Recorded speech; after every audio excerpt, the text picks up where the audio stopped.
बहुत समय पहले किसी जंगल में टुन्नू और कालू नाम के दो भाई रहा करते थे।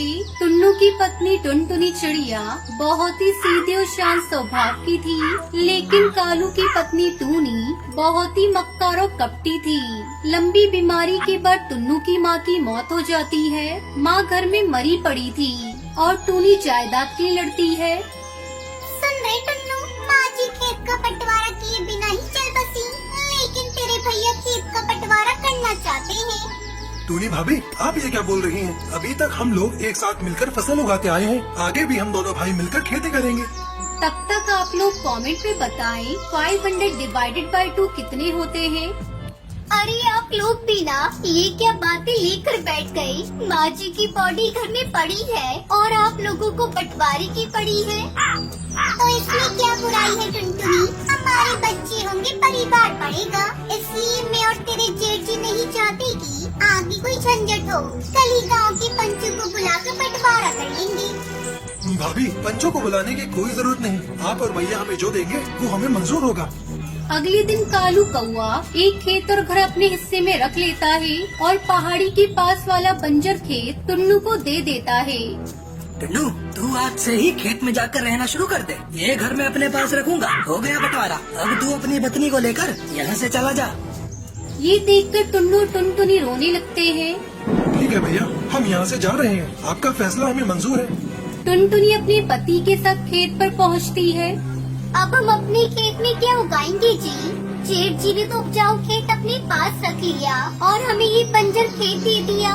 टुनटुनी, तू चिंता मत कर, सब ठीक हो जाएगा। माँ ने एक बार मुझे बताया था कि पिताजी इस खेत में फूल गोभी की खेती किया करते थे, लेकिन जब से पिताजी की मौत हुई इस खेत में खेती ही नहीं हुई। मैं अब इस खेत को फिर से खेती लायक बनाऊंगा और फूल गोभी की खेती करूंगा।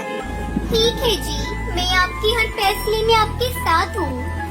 समय गुजरने लगता है। टुन्नू चूड़ा अपने खेत की सफाई करके फूल गोभी के बीज को बो देता है, फिर उसमें अच्छी खाद और पानी डालता है।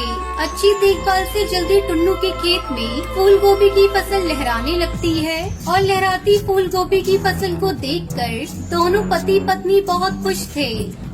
देख रही हो टुनटुनी, हमारे फूल गोभी की फसल कैसे लहलहा रही है। बस अब कुछ ही दिनों में ये बेचने लायक हो जाएगी।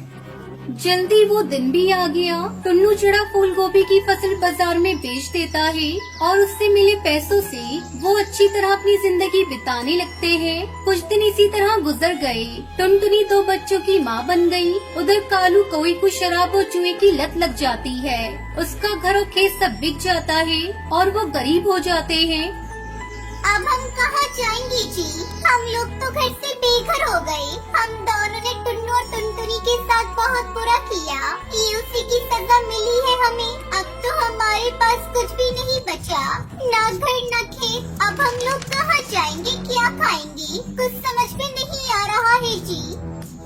तुम सही कह रही हो टूनी। पैसे की लालच में मैं इतना अंधा हो गया था कि मैंने अपने भाई से ही बेईमानी की। सोचता हूँ जाकर अपने भाई से माफी मांग लूं, लेकिन जाऊँ भी तो किस मुंह से?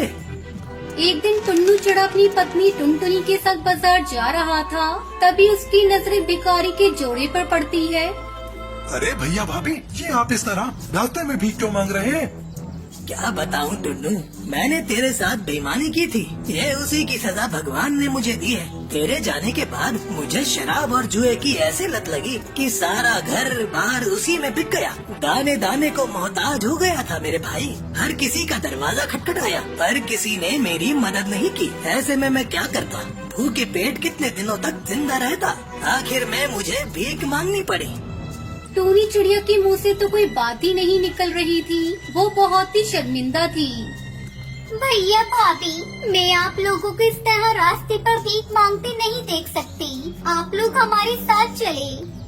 हाँ भैया, टुनटुनी बिल्कुल सही कह रही है। हम दोनों भाई मिलकर फिर से पहले की तरह खेती करेंगे।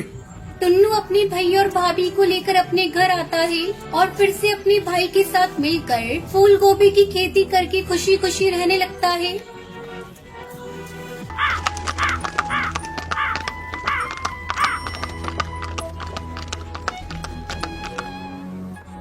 रामपुर के जंगल में कालू कौवा अपनी पत्नी टुनटुनी के साथ रहता था। उसके 2 बच्चे थे, पिंकी चिड़िया, सुनहरी चिड़िया। कालू कौवा अपने खेत में तरह तरह की सब्जियां उगाया करता था। बाजार में जिस सब्जी की ज्यादा डिमांड होती, कालू उसी सब्जी की खेती करता। एक दिन उसकी पत्नी टुनटुनी उससे कहती है, अजी सुनते हो, आज बाजार से प्याज खरीद कर लेते आना। घर में रखा सारा प्याज खत्म हो गया है। तुम तो सारी सब्जियां उगाते हो, बस प्याज ही खेत में नहीं उगाते।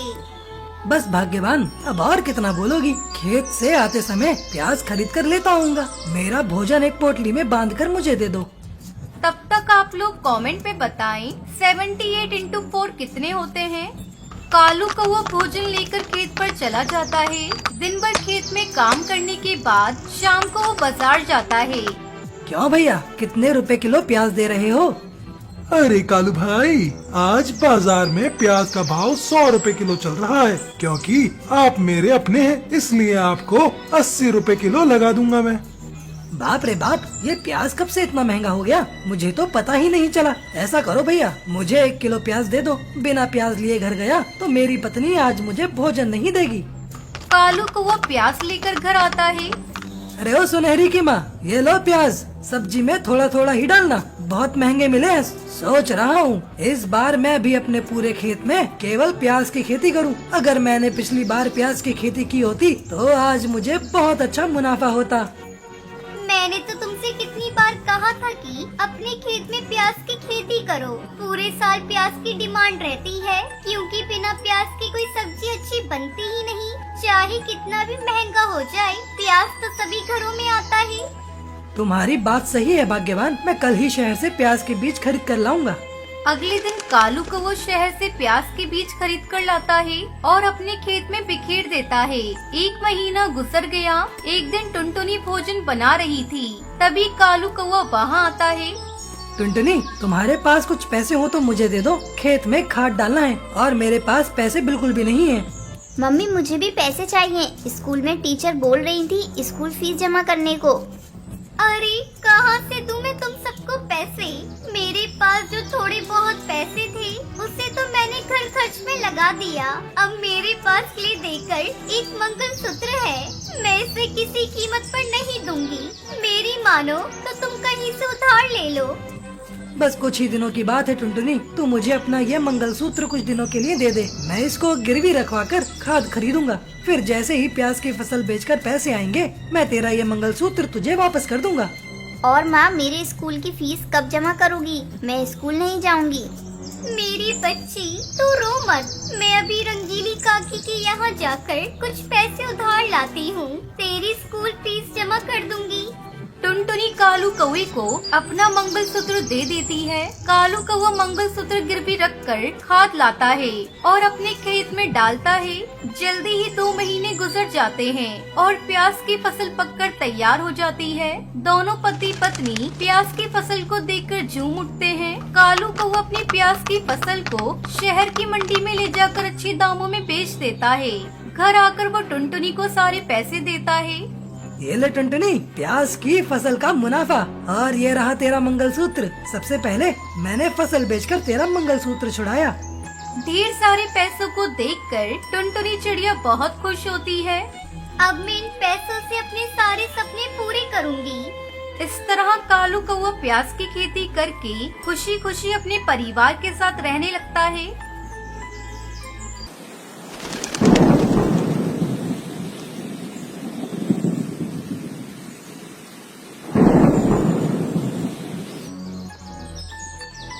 एक घने जंगल में टुनटुनी चिड़िया अपनी बेटी पिंकी के साथ रहा करती थी। पति को गुजरे कई महीने हो चुके थे। जब उसका पति अपने खेत में काम कर रहा था, तभी उसके ऊपर बिजली गिर गई। उसी समय से टुनटुनी जब भी आकाश में बिजली चमकते देखती तो डर जाती। एक दिन टुनटुनी आकाश में काले काले बादल को देखकर डर जाती है। हे भगवान, आज आकाश में काली काली बादल छाए हैं। लगता है तेज बारिश होगी। मैंने अभी तक अपने घोंसले की मरम्मत भी नहीं की। अगर मेरा घोंसला बारिश में टूट गया तो? पिंकी बेटा, ओ पिंकी बेटा, चल मैं तुझे तेरी बुआ के घर छोड़ कर आती हूँ, फिर घोंसले की मरम्मत करूँगी। मम्मा मैं कहीं नहीं जाऊंगी, मैं भी आपके साथ घोंसले बनाने में आपकी मदद करूंगी। तब तक आप लोग कमेंट पे बताएं 23 - 15 कितने होते हैं। नहीं बेटा, तू अभी बहुत छोटी है, जब तुम बड़ी हो जाओगी तब मेरी मदद करना। अब जल्दी चलो, बारिश होने ही वाली है। टुनटुनी अपनी बेटी को लेकर पास वाले जंगल में उसकी बुआ के घर पहुंचती है। तभी तेज बारिश शुरू हो जाती है। लूसी दीदी, ओ लूसी दीदी, दरवाजा खोलो, मैं अपनी बेटी के साथ आई हूँ। टुनटुनी कई बार आवाज लगाती है पर लूसी कबूतरी दरवाजा नहीं खोलती। तभी टुनटुनी की नजर लूसी के दरवाजे पर बंद ताले पर जाती है। मैं भी कितनी मूर्ख हूँ, दरवाजे पर ताला लगा है और मैं पागल की तरह तेरी बुआ को आवाज दे रही हूँ। मम्मा चलो वापस घर चलते हैं। जैसे ही वापस अपने घर लौटने को होती है तभी बारिश और तेज होने लगती है और बिजली भी चमकने लगती है। दोनों माँ बेटी भागकर पास वाले घर में जाती हैं। वो घर कालू का था। अरे कोई है, दरवाजा खोलो, मुझे बारिश रुकने तक अपने घर में रहने के लिए थोड़ी जगह दे दे। कालू जी जरा जाकर देखो तो इतनी तेज बारिश में कौन है। कालू दरवाजा खोलकर बाहर आता है और टुनटुनी को देखकर अपनी पत्नी से कहता है, सुंदरी जी एक चिड़िया है, बारिश रुकने तक रहने के लिए जगह मांग रही हैं, क्या कहते हो? कालू जी रुको, मैं अभी आती हूँ। कौन कमबख्त बारिश में आया है? क्या है चिड़िया, मैं अपने घर में किसी अनजान को आने नहीं देती, लेकिन तुम्हारी बेटी पर तरस खाकर मैं तुम्हें थोड़ी जगह दे सकती हूँ, लेकिन इसके लिए किराया देना होगा। ठीक है बहन, ये मेरे पास भोजन की पोटली है, इसे आप ले ले और बारिश रुकने तक मुझे रहने के लिए थोड़ी सी जगह दे दे। सुंदरी भोजन की पोटली लेकर उसको उसकी बेटी को रहने के लिए अपने घर के अंदर जगह दे देती है। हे भगवान, जल्दी से ये बारिश रुक जाए। जैसे तैसे करके वो दोनों रात को सो जाते हैं। अगले दिन सुंदरी टुनटुनी के पास आती है और कहती है, ए चिड़िया जल्दी उठो और अपनी बेटी को लेकर यहाँ से जाओ। लेकिन सुंदरी बहन, बारिश अभी तक रुकी नहीं है, मैं इस बारिश में कैसे जाऊंगी? अच्छा तो आज का किराया दो, फिर मेरे घर रहो। पर सुंदरी बहन, मेरे पास तो देने के लिए कुछ भी नहीं है। तो दफा हो जाओ यहाँ से, ये कोई अनाथालय नहीं है। सुंदरी टुनटुनी और उसकी बेटी को अपने घर से बाहर निकाल देती है और तेज बारिश में दोनों भीगने लगती हैं। तभी वहाँ हरी तोती आती है और उन्हें अपने घर ले जाती है। हरी तोती का घर लकड़ी का बना हुआ था। टुनटुनी बहन, मैं इस लकड़ी के घर में अकेली रहती हूँ, आप भी मेरे साथ रह सकती हैं। मैं इसका कोई किराया नहीं लूंगी। इस तरह टुनटुनी चिड़िया हरी तोती की लकड़ी के घर में खुशी खुशी अपनी बेटी के साथ रहने लगती है।